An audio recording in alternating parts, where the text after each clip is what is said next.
Footage released by Ukraine's emergency services on Tuesday shows rescue workers motorboating through a flooded residential neighborhood in the Kherson region. The area was inundated after a massive dam holding back a reservoir was destroyed, sending a deluge downstream into a war zone and forcing villagers to flee. These rescuers appear to lift an elderly resident from their home in a rug. Drone footage from a Russian news agency shows what's left of the Soviet-era Nova Kalkhovka dam. Russia has controlled the dam since early in its 15-month-old invasion. Ukraine accused Russia of blowing it up, calling the act a deliberate war crime. The Kakhovka disaster is yet another proof that Russia is a terrorist state. Ukrainian Foreign Minister Dmytro Kuleba on Tuesday released a message calling for an emergency meeting of the United Nations Security Council to discuss the situation. But the Kremlin said it was Ukraine that sabotaged the dam. Russia's defense minister on Tuesday said Kyiv destroyed it as part of an effort to redeploy military units.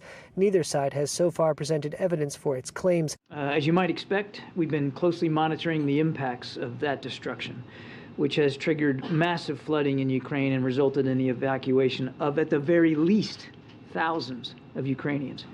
White House National Security spokesperson John Kirby said Washington had not yet determined who or what caused the dam's destruction. But we cannot say conclusively what happened at this point. Nova Kalkhovka's demolition comes amid signs Ukrainian forces may be ramping up a long-awaited counteroffensive against Russian troops occupying parts of the country's east.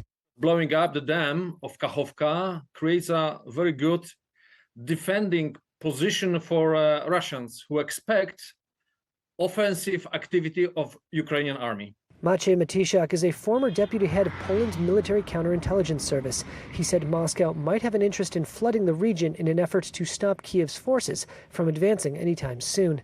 At least a month, it excludes this area terrain of use of heavy equipment like tanks or APCs or heavy armored vehicles. But at the same time, it covers for Ukrainian safety on this flank, because during expected offensive of Ukrainian army, Russians won't be able to operate on this direction. Meanwhile, the humanitarian toll is expected to be severe, displacing even more civilians in a conflict that, according to the United Nations High Commissioner for Human Rights, has already sent 8 million refugees into Europe and internally displaced another 5 million inside Ukraine.